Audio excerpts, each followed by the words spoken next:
Hi everyone. I wanted to do one final video kind of focusing on my book in chapters 5 and 7, highlighting a couple of things that I think are really important and interesting, particularly in relationship to um, some of the comments that Tuliki presented, given her own work, which I think intersects in really interesting ways to some of the things that are written in chapters 5 and 6.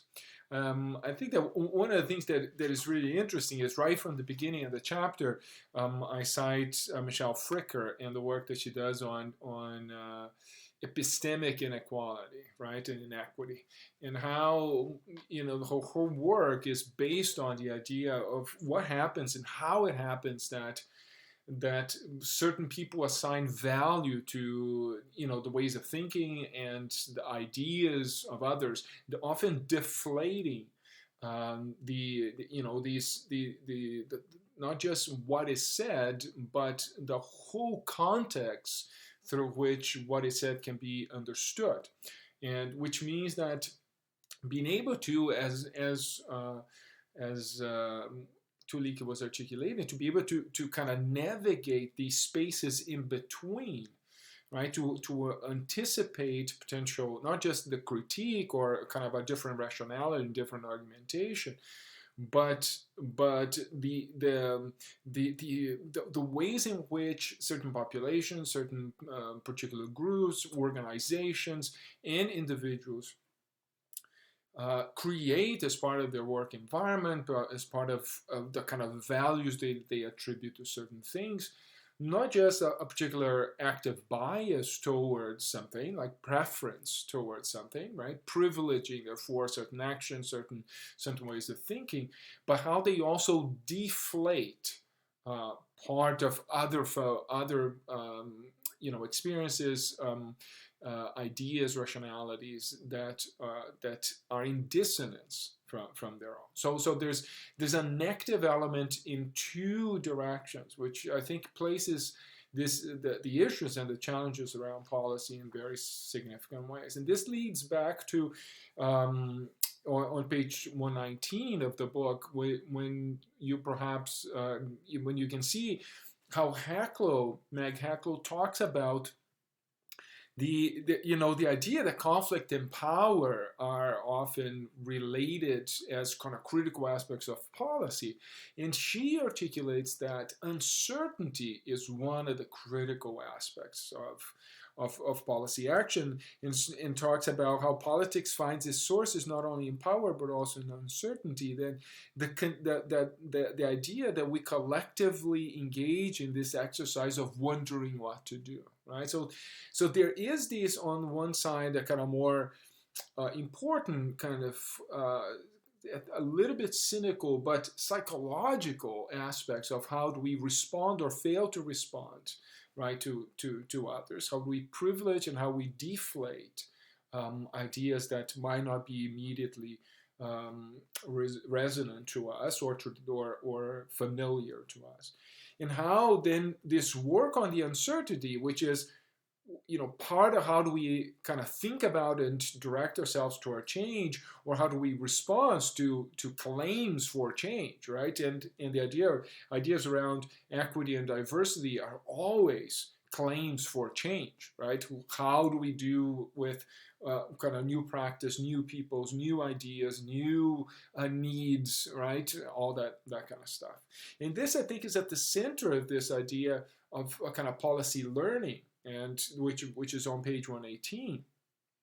And these models of how this kind of policy thinking oriented, based on these ideas, based on these practices, which harks back to chapter 3, in terms of how do we set up ourselves, how do we create a sense of consciousness and conscientization to the work we do and how we share there. How do we then facilitate different participation for ourselves and for others, and how through that we create environments, kind of a advocacy coalition environments. And that's a whole other area of research. Sabatier is one of the key people talking about that. can facilitate a sense of activism, right? And a lot of the kind of the discussions we saw in teams are very much connected to that. And I hope that the book then sets up, particularly in that chapter, some examples of how that might happen. And it would be great to see how you are starting to see and think about those, right, through your cases and through other exemplifications that might fit the bill here too. I think that all this is also connected to what's on page 114 in the work of Ritschl, Nijad, and Strobe that talked about unoriginal ideas in education in general, in kind of public life as well, but also, of course, within kind of specific efforts or policy development, right? How often do we hear, we hear individuals, organizations, general discourse returning to kind of either small bits of problem that seem to be placed as impediment and in replacement to actual obstacles, right? So they're proxy obstacles, right? They're placed to kind of litter the process and prevent kind of moving forward, right? So the idea of these things, there are recurrent fears, right? Coming back to the psychological aspect of it and going back to the issue of uncertainty and how we find our ways to recognize this, the deployment of these kind of unoriginal ideas, and how we find ways then to circumvent these processes becomes a really key aspect of that. And I think that one of the essential aspects in the attempts to do that, and these are totally related to a lot of the elements and the frames that Tuliki was talking about, trans-epistemic, right? Because there's also the issue of interpretation of unoriginal ideas, right? And things that in a particular epistemological environment might be seen as advanced and progressive, as challenging. In others might be seen also already as normative, right? We see this, I think, in the distinctions, with the historical distinctions of discourse between critical theory within arts education, for instance, and within music education particularly. Historically, arts education were engaging with much more progressive ideas starting from the late 70s and all the way into the 90s, when music education was just starting to bring these discussions into its scholarship, right? So all these become really, I think, interesting ways of seeing why is it that certain things are not moving? When is it that we need to try to change discourse? Why is it that we might be getting some resistance, right? Again, a different interpretation and different way of going about a lot of the issues that Tuliki articulated. All that leads me to chapter 7 in particularly pages 155 and 156, where I try to show not only that how important the kind of universe of relationships are important, right? And I name them as an examples in terms of geographic awareness or contextual awareness, activism, framing disposition, and policy engagement.